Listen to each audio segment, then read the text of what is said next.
বলো না, ছুটির দিনেও এত কাজ করা লাগে নাকি? একটুখানি বাকি আছে, বলো। তোকে একটা কথা বলতাম। বলো না। বিনুর যে বয়স বাড়ছে, সেটা কি খেয়াল করছিস? ও, বিনুর বয়স বাড়ছে। আর আমার? আচ্ছা মা, বিনুর কত বয়স হয়েছে? 22 বছর। আর 22 বছরে না বিয়ে শাদী আসে।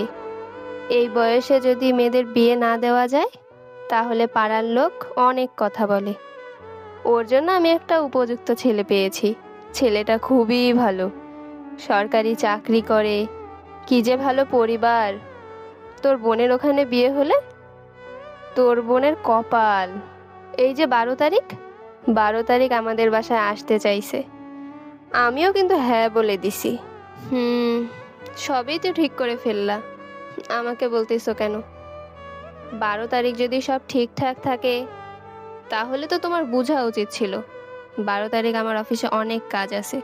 তোমাকে না আমি আগেই বলে রাখছি। আরে, তোর থাকতে হবে কেন? তোর মা আছে না, আমি সব সামলাই নিব। আর ওদের সাথে তো সব কথা পাকা হয়ে গেছে, এখন শুধু এসে কাবিন পড়া। ও, তাইলে তো হয়েই গেল। তাহলে আর সমস্যা কই? সব কিছু তো ঠিকই আছে। তাহলে আমার কাছে এখন কি চাও?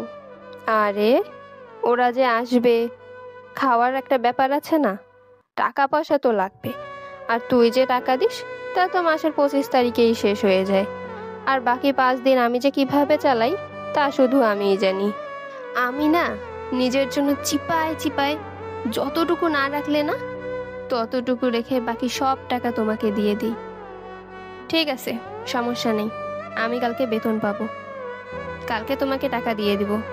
ঠিক আছে, লক্ষ্মী মা আমার। কি দেখছিস?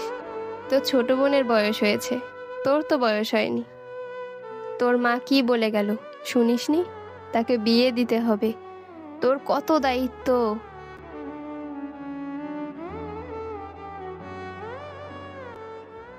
মা, এটা কিভাবে সম্ভব? আপার আগে আমার বিয়ে, পাড়ার মানুষ কি বলবে? এটা হয় না মা।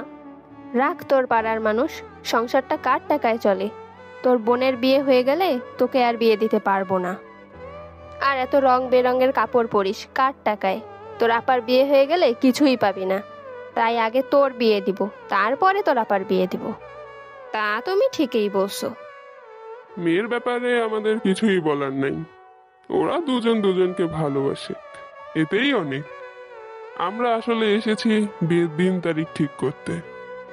আলহামদুলিল্লাহ। তা ভাই, আপনি আমাকে আপা কেন ডাকছেন? বিয়ান ডাকবেন। আস্তে আস্তে, আগে সব তো ঠিক হোক। আমাদেরও তো কিছু চাওয়া পাওয়া আছে, সেগুলো সব ঠিকঠাক হলে না হয় বিয়ান ডাকবে। বুঝলাম না আপা। এই যে আমার ছেলেটা কর্পোরেট জব করে, বাসে করে যায় আসে, আর রাস্তায় কত জ্যাম। আমার ছেলেটা যদি ভালোভাবে আসতে যেতে পারে, সেরকম একটা ভালো ব্যবস্থা করতে হবে। তাছাড়া আমার ছেলের রুমটা কেমন ফাঁকা ফাঁকা, একটু সাজিয়ে গুছিয়ে দিলে সুন্দর লাগতো। আর হ্যাঁ, এগুলোকে আবার যৌতুক মনে করিয়েন না, সব তো আপনার মেয়েরই থাকবে। ঠিক আছে, আপনি যেহেতু বলেছেন, তাহলে আমি অবশ্যই ব্যবস্থা করব। আর হ্যাঁ, আপনার বড় মেয়েকে বিয়ে দিচ্ছেন না কেন? কোনো সমস্যা? সমাজের মানুষের কাছে আমি কি বলবো? এখানে আমার বোন কোথায় পেলেন? হ্যাঁ, তাই তো। ও তো আমার বোনের মেয়ে। ছোটবেলায় ওর মা মারা যায়, তাই আমি ওকে লালন পালন করি। আর ওর তো বিয়ে ঠিক হয়ে আছে, ওকে নিয়ে অত চিন্তা করতে হবে না। তাহলে ঠিক আছে, তাহলে আজ আমরা আসি। কি রে মা, বিয়ের দিন তারিখ তো সব ঠিক হয়েছে, ভালো তো। সব তো নিজেই ঠিক করে নিছো, তাহলে এখন আর আমার কাছে কেন? বাকি কাজও তো নিজেই করতে পারবা। কি যে বলিস, তুই ছাড়া আমার কে আছে? তোকে বলবো না তো কাকে বলবো? আসলে বিয়েতে তো ছেলেকে গাড়ি আর ঘর সাজায় দিতে হবে, অনেক টাকার দরকার। আমি কি করতে পারি? এত টাকা আমি কোথায় পাবো? তোর বাবা থাকলে ঠিকই সব হতো। আচ্ছা ঠিক আছে, আমি দেখছি। স্যার, আমি পেনশন কত পাবো? 8 থেকে 9 লাখ টাকা।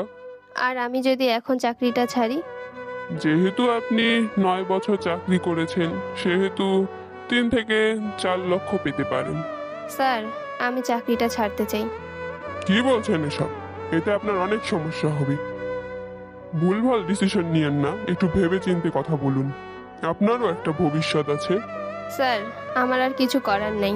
আমার বোনের বিয়ের জন্য কোনোভাবে টাকা ম্যানেজ করতে পারিনি। এটাই আমার শেষ উপায়। আমি চাকরিটা ছাড়তে চাই। এর জন্য আপনাকে পস্তাতে হবে। তুই কার জন্য চাকরি ছাড়লি? যে বোন তোকে নিজের বোন বলে মানেই না, যার জন্য তুই সব ছাড়লি, অনেক বড় ভুল করলি রে। একটা বুড়ি মেয়ে সারাদিন বাসায় বসে বসে খায়, এগুলো কি মানুষ ভালো বলে? একটা নষ্ট দুশ্চরিত্রা মেয়ে, এখনো বিয়ে স্বাধীন নামগন্ধ নেই। এটা কোনো কথা? এই বাড়িতে মানুষ থাকে? এই মহিলা, কি সমস্যা আপনার? আমার নামে কি সব বলছেন? আপনি জানেন আমি কে? আমি বিনুর বড় বোন। আমাদের বাবাও এক, মাও এক। এই বাড়ির বড় মেয়ে আমি। বাহ বাহ, এত বড় মিথ্যা! থাকবো না আর। আগে জানলে কখনোই বিয়ে দিতাম না। বিয়ে যখন হয়ে গেছে, কি আর করার। বৌমা, তুমি কি যাবা আমাদের সাথে, নাকি এখানেই সব শেষ করে দিব? বাহ মা বাহ, আমি তোমাদের পালিত মেয়ে। আরে 9 বছর চাকরি করে তোমাদের টানছি, পেনশনের টাকা দিয়ে তোমার ছোট মেয়েরে বিয়া দিছি। তোমাদের জন্য কি করি নাই? আর এই মহিলা আমাকে নষ্ট মেয়ে বললো। মা, আমি কি নষ্টামি করছি বলো? মা, কারো জন্য যদি আমার সংসার ভাঙে, আমি গলায় দড়ি দিয়ে আত্মহত্যা করব, বলে দিলাম। এবার তো খুশি, তো ছোট বোনের সুখ সহ্য হইল না, তাই না? বিয়ান যাবেন না, সব ঠিক হয়ে যাবে। চুপ করেন। মিথ্যা বলে বিয়ে দিয়েছেন। এই বাড়িতে আর এক মুহূর্ত না। আপনাদের কাউকে যেতে হবে না, আমি চলে যাচ্ছি। মা, আমার দায়িত্ব তো শেষ। তোমার মেয়েকে ধুমধাম করে বিয়ে দিয়েছি। আমি তো তোমার পালিত মেয়ে। আমি চলে যাচ্ছি। আপনারা সবাই ভালো থাকবেন। আর আপনাকে এত কথা বললাম, এই জন্য আমার ছোট বোনটাকে কষ্ট দিয়েন না। ওকে ভালো রাখেন। আসি আমি। যাক বাবা, আপদ বিদায় হয়েছে। ঠিক বলেছেন, ঝামেলা একাই একাই বিদায় হয়েছে। কি রে বিনু, এবার খুশি তো? তবে আরো খুশি হতাম। বুঝেছি, এই ফ্ল্যাটটা তোর নামে লিখে দিব। তাহলে তো আর কথাই নাই, আমার ছেলেকে ঠিক জায়গায় বিয়ে দিয়েছি। গল্প কিন্তু এখানেই শেষ না। মায়ের সেই ছোট্ট আদরের মেয়ে, সেই তার নিজের হাত দিয়ে তার মাকে ঘাড় ধাক্কা দিয়ে বাড়ি থেকে বের করে দেয়। কিন্তু ভাগ্যের কি পরিহাস, হঠাৎ করে তার বড় মেয়ের সাথেই আবার তার দেখা হয়ে যায়। আসলে একটা কথা আছে না, রিভেঞ্জ অফ নেচার। আমাদের সমাজে এরকম ভুক্তভোগী অহরহ। কেউ কেউ সন্তানকে শুধু টাকার মেশিন মনে করে। তারাও যে মানুষ, এটা ভুলেই যায়। যাই হোক, গল্পটা আমার কাছে অনেক ভালো লাগছে। আপনাদের কাছে যদি ভালো লেগে থাকে, তাহলে অবশ্যই আমার চ্যানেলটিকে সাবস্ক্রাইব করে দিবেন। ধন্যবাদ।